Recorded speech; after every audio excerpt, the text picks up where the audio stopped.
Oi, pessoal, dando sequência então à nossa aula de lei seca. Vamos continuar hoje falando a partir da comunicação dos atos processuais, né? Vamos nos deter no capítulo 1 desse título, que traz as disposições gerais.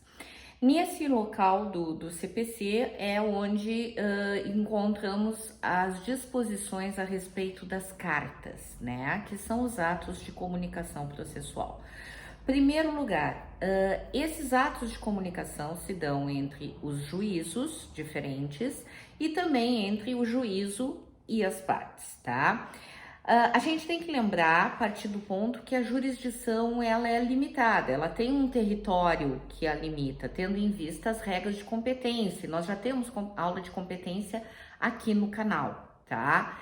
Então, dentro dessas competências, são necessários atos de colaboração entre os juízos para que o processo tenha a sua sequência regular e se atinja o fim que se espera. E essas comunicações se dão através de cartas. Nós temos 4 tipos de cartas previstas no sistema do CPC. Nós temos as cartas de ordem, nós temos as cartas precatórias, as cartas rogatórias e as cartas arbitrais. A carta, se tu queres um conceito, é um comunicado de um órgão judicial ao outro do qual se espera colaboração, ou para a prática de um ato determinado ou para o cumprimento de uma determinada ordem. Muito bem, então vamos começar a nossa análise a partir do artigo 236. No artigo 236, nós temos: os atos processuais são cumpridos por ordem judicial. Parágrafo 1º. Será expedida carta para a prática dos atos fora dos limites territoriais do tribunal, da comarca, da seção ou da subseção judiciária, ressalvadas as hipóteses previstas em lei. Então, a gente já viu que são esses atos que extrapolam a jurisdição daquele ente, são cumpridos através das cartas. Parágrafo 2º. O tribunal poderá expedir carta para juízo a ele vinculado, então o TJ para os juízos a ele vinculados das comarcas do estado do Rio Grande do Sul, por exemplo, se o ato houver de se realizar fora dos limites territoriais do local da sua sede, ou seja, Porto Alegre, tá? Parágrafo 3º. Admite-se a prática de atos processuais por meio de videoconferência ou outro recurso tecnológico de transmissão de sons e imagens em tempo real. Bom, hoje nós estamos, na função da pandemia, estamos vivendo muito isso, né? Audiências por videoconferência, é uma coisa que se tornou muito natural e muito comum no nosso dia. E aqui está a previsão legal. Artigo 237. Será expedida a carta, primeiro, de ordem, pelo tribunal, na hipótese do parágrafo 2º do artigo 236, que é esse artigo que a gente acabou de ler, que quando o tribunal ele pode expedir as cartas para os juízos a ele vinculados que se encontrem fora da sede onde o tribunal detém a comarca, tá? Essas cartas são chamadas cartas de ordem, tá? E ela contém uma determinação do tribunal a um órgão judicial que lhe é hierarquicamente subordinado. Então, na carta de ordem, nós temos subordinação. O inciso 2º, rogatória para o órgão jurisdicional estrangeiro pratique o ato de cooperação jurídica internacional relativo ao processo em curso perante o órgão jurisdicional brasileiro. Essa carta rogatória, ela é uma solicitação feita por um órgão judiciário brasileiro a um outro país. Daqui a pouco a gente entra mais nas definições. Estamos partindo só aqui do artigo que as elenca. Inciso 3º, carta precatória para que o órgão jurisdicional brasileiro pratique ou determine o cumprimento na área de sua competência territorial de ato relativo a pedido de cooperação judiciária, formulado por órgão jurisdicional da competência territorial diversa. Então, a precatória, ela contém uma solicitação de um órgão ao outro que não lhe é subordinado. Então, na carta de ordem nós temos subordinação, aqui não, nós temos juízos de igual equivalência, que tem mais um ato de colaboração, tá? E a carta arbitral, que aí está no inciso 4º, para que o órgão do Poder Judiciário pratique ou determine o cumprimento na área de sua competência territorial de ato objeto de pedido de cooperação judiciária, formulado por juízo arbitral, inclusive os que importem efetivação de tutela provisória. Bom, a carta arbitral, pessoal, é aquela expedida para que um órgão do Poder Judiciário pratique ou determine o cumprimento na área da sua competência territorial de ato objeto de pedido de cooperação judiciária formulado pelo juízo arbitral. Então, o juízo arbitral, ele precisa algum ato, ele pode pedir ao Poder Judiciário que o pratique como ato de colaboração, né? Inclusive, pode ser até um ato que importe em efetivação de tutela provisória. Então, cuidado com esse inciso aqui, porque ele tem muito detalhe, tá? Que daqui a pouco pode cair numa prova objetiva. Então, vamos rever o artigo. A carta arbitral, para que o órgão do Poder Judiciário pratique ou determine o cumprimento na área da sua competência territorial de ato objeto de pedido de cooperação judiciária formulado por juízo arbitral, inclusive, esse é o ponto, os que importem efetivação de tutela provisória, atos que importem efetivação de tutela provisória trazidas no juízo arbitral, tá? Então prestem atenção que aqui é um diferencial bem importante. O parágrafo único traz o quê? Se o ato relativo a processo em curso na Justiça Federal ou em Tribunal Superior houver de ser praticado em local onde não haja vara federal, a carta poderá ser dirigida ao juízo estadual da respectiva comarca. Lembrando que a Justiça Federal, ela tem jurisdição em todo o Brasil, só que existem cidades sedes, né? Cidades onde temos a Justiça Federal como sede que representa aquela região. Por exemplo, Pelotas aqui nós temos, no Rio Grande do Sul, nós temos a Justiça Federal aqui na nossa cidade, que abrange toda uma região, tá? Então, o parágrafo único, ele diz se o ato relativo ao processo em curso na Justiça Federal ou em Tribunal Superior houver de ser praticado, então o ato tem que ser praticado em um local onde não exista vara federal, ele faz parte integrante dessa região, mas vara federal instalada lá não tem, tá? A carta, ela pode ser dirigida ao juízo estadual daquela comarca, tá? O capítulo 3, ele especifica, então, as cartas. Então, no artigo 260, traz lá, são requisitos das cartas de ordem precatória e rogatória. Então, cuida assim, ordem precatória e rogatória, não tá aqui incluído a carta arbitral, tá? Então, são requisitos, inciso 1º, a indicação dos juízes de origem e de cumprimento do ato. Então, é o juízo deprecante, que é o juízo de origem, e o juízo de cumprimento do ato, que é o juízo deprecado. Bom, o inciso 2º traz o inteiro teor da petição, do despacho judicial e do instrumento de mandato conferido ao advogado. O inciso 3º, a menção do ato processual que lhe constitui o objeto. E inciso 4º, o encerramento com assinatura do juiz. Então, esses são os requisitos desses 3 tipos de carta.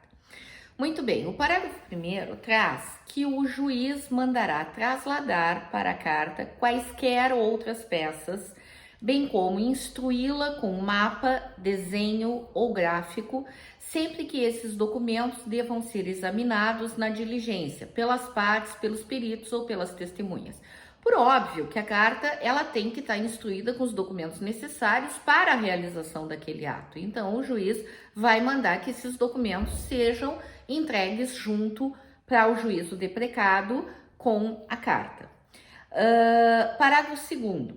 Quando o objeto da carta for exame pericial sobre documento, este será remetido em original, ficando nos autos a reprodução fotográfica. Então, o original vai e fica nos autos a reprodução fotográfica. Então, cuida que aí pode dar uma diferença. Parágrafo 3º. A carta arbitral atenderá no que couber aos requisitos a que se refere o caput, que são aqueles elementos que devem ter, e será instruída com a convenção de arbitragem e com as provas da nomeação do árbitro e de sua aceitação da função. Muito bem, o artigo 261 traz que em todas as cartas o juiz fixará prazo para cumprimento. É importante essa questão do prazo. Esse prazo ele é apenas um referencial, né? É bom a gente deixar claro que é um referencial de controle da diligência, tá? Ele não tem nenhuma forma de natureza peremptória, então passou o prazo e acabou, ou ficou nulo, ou alguma coisa do estilo. Não. Então, diz o 261, em todas as cartas o juiz fixará o prazo para cumprimento, atendendo à facilidade das comunicações e à natureza da diligência. Então, é apenas uma indicação de prazo para uma melhor organização, não implica em nulidade se ele não for cumprido. O parágrafo 1º traz o seguinte: as partes deverão ser intimadas pelo juiz do ato de expedição da carta. Assim que expediu a carta, as partes são intimadas para até o acompanhamento das cartas, tá? Parágrafo 2º. Expedida a carta, as partes acompanharão o cumprimento da diligência perante o juízo destinatário, que é o juízo deprecado, lembra, deprecante quem manda, deprecado quem recebe, tá?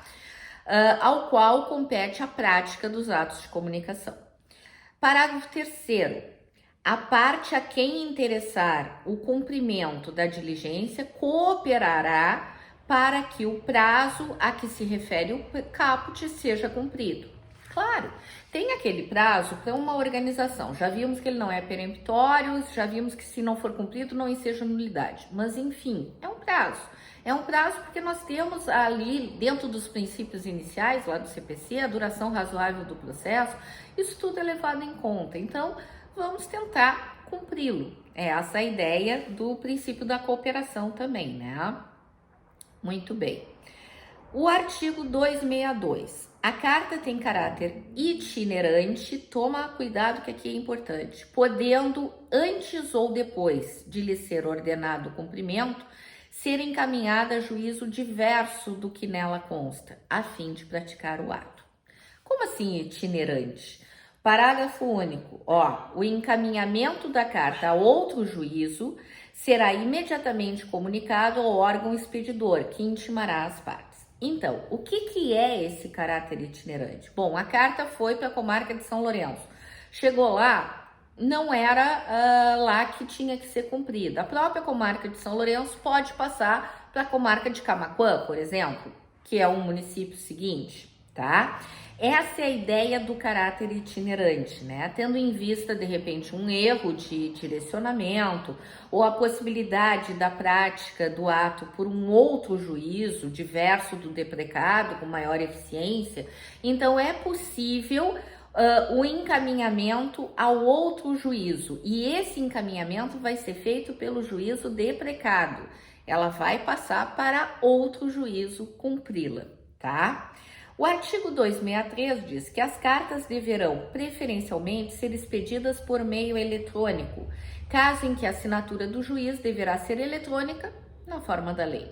Não traz nenhum problema quanto a isso. O 264 coloca as cartas de ordem, lembra que quando há subordinação, as cartas de ordem e a carta precatória não há subordinação, por meio eletrônico, por telefone ou por telegrama, conterão um resumo substancial os requisitos mencionados no artigo 250, que são aqueles elementos contidos lá no mandado de citação, se a citação for feita pelo oficial de justiça, tá? Especialmente no que se refere à aferição da autenticidade. O artigo 265 traz o seguinte: o secretário do tribunal, o escrivão ou chefe da secretaria do juízo deprecante transmitirá por telefone a carta de ordem ou a carta precatória ao juízo em que houver de se cumprir o ato, por intermédio do escrivão do primeiro ofício da primeira vara, se houver comarca mais de um ofício ou mais de uma vara, observando-se assim os requisitos dispostos no 264, que é o artigo imediatamente anterior. O parágrafo 1º, o escrivão ou chefe da secretaria, no mesmo dia ou no dia útil imediato, telefonará ou enviará mensagem eletrônica ao secretário do tribunal, ao escrivão ou chefe da secretaria do juízo deprecante, lendo-lhe os termos da carta e solicitando-lhes que os confirme. Vocês veem que essa dinâmica é uma dinâmica muito interna dos juízos, então não é uma dinâmica que nós advogados estamos acostumados a vê-la, mas como é matéria, tá no CPC, pode cair perfeitamente em qualquer prova, tá? Parágrafo 2º, sendo confirmada, o escrivão ou chefe de secretaria submeterá a carta ao despacho. Então, há uma confirmação antes de ter essa sequência. O artigo 266, por sua vez, ele diz que serão praticados de ofício os atos requisitados por meio eletrônico e de telegrama, devendo a parte depositar, contudo, na secretaria do tribunal ou do cartório do juízo deprecante a importância correspondente às despesas que serão feitas no juízo em que houver de praticar-se o ato. Cuidado aqui. Gente, o artigo 266 fala que as custas, por exemplo, de condução do oficial no juízo deprecado devem ser depositadas no juízo deprecante. É isso que está ali escrito no CPC. Mas aqui eu tenho que abrir um parênteses para vocês e fugir um pouco da lei seca. Pelo seguinte, a questão das custas processuais é uma matéria de competência legislativa estadual, com efeitos próprios em cada unidade da federação. Aqui no estado, as custas são pagas, no estado do Rio Grande do Sul, as custas são pagas no juízo deprecado. É o juízo deprecado que diz quanto é que é as custas e a gente tem que depositar, fazer guia para depositar lá. Ainda que no CPC diga que esse valor deve ser depositado no juízo deprecante. Então, se tiver uma prova objetiva que fale isso, é isso que diz a lei seca. Tem que ser depositada no juízo deprecante. E é isso que tu vai responder. Agora, se for uma prova depois dissertativa, convém tu fazer esse adendo, tá? Fica a dica. O artigo 267. O juiz recusará o cumprimento da carta precatória ou arbitral, devolvendo-a com decisão motivada quando? Cuidado, aqui é um rol taxativo, tá? O juiz, ele deve fazer isso, é o princípio da cooperação. Mas ele pode devolver sem praticar o ato quando? 3 hipóteses. Primeira, a carta não estiver revestida dos requisitos legais, de todos aqueles elementos que a gente já viu. Segundo, faltar ao juiz competência em razão da matéria ou da hierarquia para praticar aquele ato. Terceiro, o juiz tiver dúvida acerca da autenticidade dessa carta. Então, são 3 motivos, eles têm que ser apresentados formalmente, motivados, para que o juiz se recuse, o juízo deprecado se recuse aquele cumprimento, tá?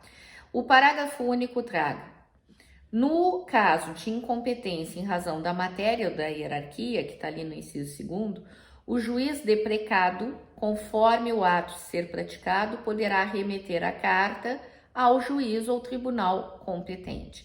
Então, tendo em vista aquela questão itinerante, tá? Então, por exemplo, eu mandei a carta para uma comarca que tem um juízo especializado na falência, por exemplo. E eu mandei a carta foi para um juízo cível. Bom, o juízo cível ele não é competente porque tem um juízo especializado da falência, então ele pode remeter essa carta ao juízo da falência, tá? O artigo 268, que é o último que nós temos nessa parte, diz: cumprida a carta, será devolvido ao juízo de origem no prazo de 10 dias, independentemente de traslado, paga as custas pela parte. Essa questão aqui, esse prazo de 10 dias para devolução fica a cargo do serventuário da justiça que estiver gerenciando essa questão, e se ele não praticar, isso vai acarretar em prática de falta disciplinar desse serventuário. Então, pessoal, por hoje é só. Ficamos aqui, exploramos agora as cartas. Até a próxima aula. Vamos seguir na lei seca. Estão interessados? Estão gostando? Assinem o canal, ativem o sininho para que a gente consiga continuar próximo assim. Até a próxima. Um grande beijo, fiquem bem.